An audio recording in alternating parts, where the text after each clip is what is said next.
also on the same day during this ceremony, the Masons would pair off with the little boys and me, go to different rooms behind the main altar in the back building and be raped and abused. My uncle, who was also there, he was the one who took me into a room and raped me. That was pretty normal, yeah. Well, early on in my research, when people were coming forward with accounts, some accounts appeared about deviant Freemasons. That is to say, some of the people making allegations were indicating that their fathers had been Freemasons, and that somehow their alleged abuse they thought was connected with the lodge or Freemasons. Occasionally, abuse accounts, if they were true, and I can't say that they were definitively, but if they were true, seem to have occurred inside Masonic lodges. I would remember first the incest stuff, the stuff at home, and then it would gradually go from that to the ritual stuff. I went to a couple of Masonic parties at a lodge that was located right near the research building. There was a Masonic lodge right around the corner from it, and they sent me to a couple of parties there. And these people they go crazy at these parties. And these men, they just get drunk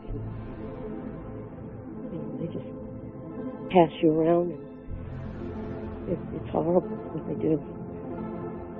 Was it sexual abuse that was going on, or other kinds of abuse at these parties? Yes. They'd make you perform sexually. They'd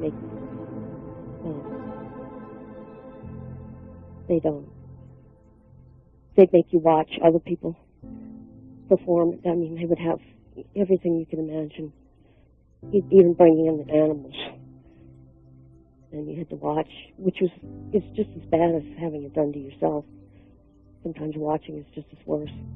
I mean, just as bad. Watching it being done to other children? Or? Yeah, especially if it's people younger than yourself. You're a child, and you have to stand there and watch a little kid who's half your age being tortured or raped or whatever. I mean, that's just as bad as having it done to yourself. I interviewed a reputable psychologist in Australia who has worked with survivors over a 20-year period.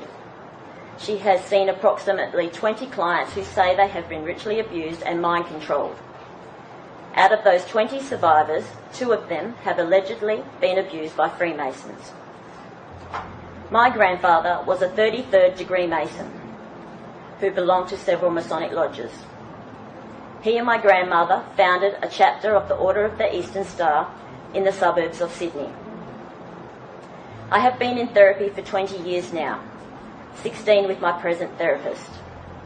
I consider myself lucky because my family moved from the east coast to the west coast of Australia when I was 9, and as a result, the ritual abuse by cult members stopped. Other types of abuse continued, but being taken in the middle of the night to attend rituals stopped. My sister, who is 7 years older than me, also has memories of ritual abuse. One day when I was 26, she asked me if I remembered the underground chambers. I replied yes. She then asked if I remembered the children crying. I said no, but I know they were there in the other rooms. I also consider myself lucky because 17 years ago, when I confronted my mother and father with the ritual abuse, my mother said she was not involved with that. But here is the suitcase of your grandfather's Masonic paraphernalia. She has apologised for not being a good mother to me. I think this is the closest acknowledgement of the abuse I will get.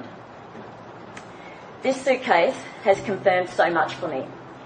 It has copies of passwords, hand signals, and ritual information for the Freemasons, along with aprons, jewels, and medals that my grandfather and grandmother wore at meetings.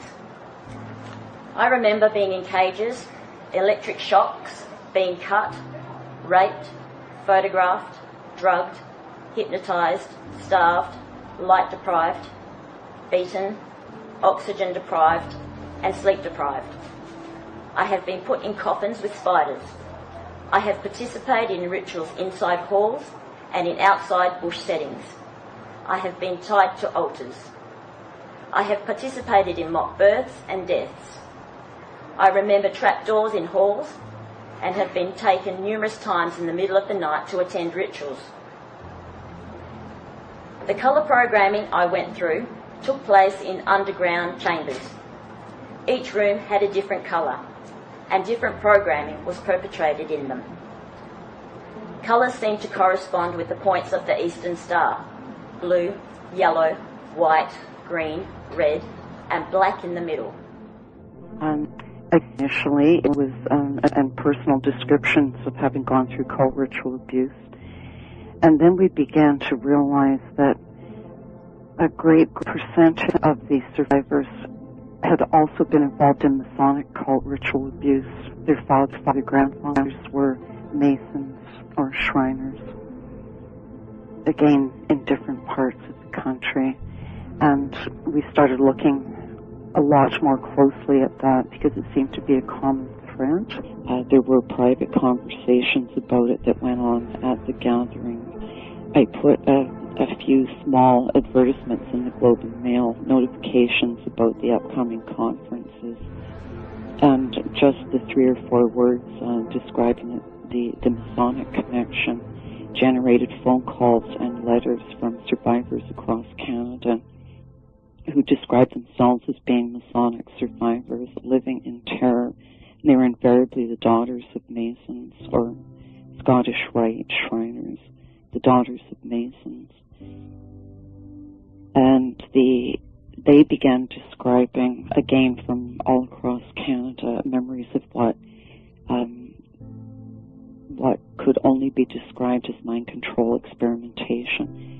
So both your father and your uncle were part of the Freemasons organization, mm-hmm. and they would supply you to other members of the Freemasons mm-hmm. who would abuse you and force you to participate in rituals which included the murder of a child. Mm. Yeah. I would like to say that, again, this is something that's not unusual in these ritual groups. They use these methods specifically to confuse, disorientate, and split children.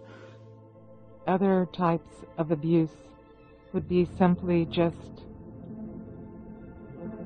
being in bed, taken from my home, taken out of bed, raped. It could be any time of the night.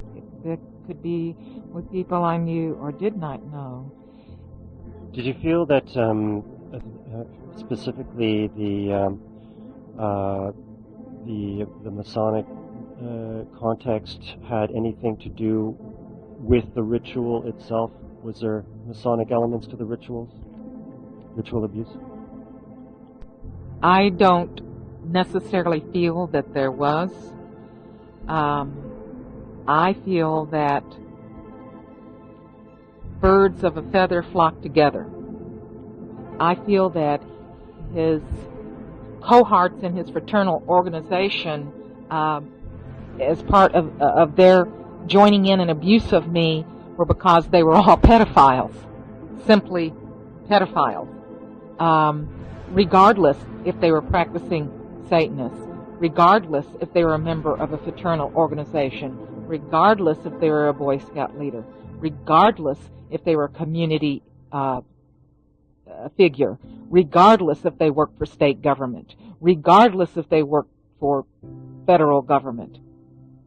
What is indicative to me underneath all of this is the fact that these are persons that commit crimes against children of the most hideous nature, crimes that are sadistically violent.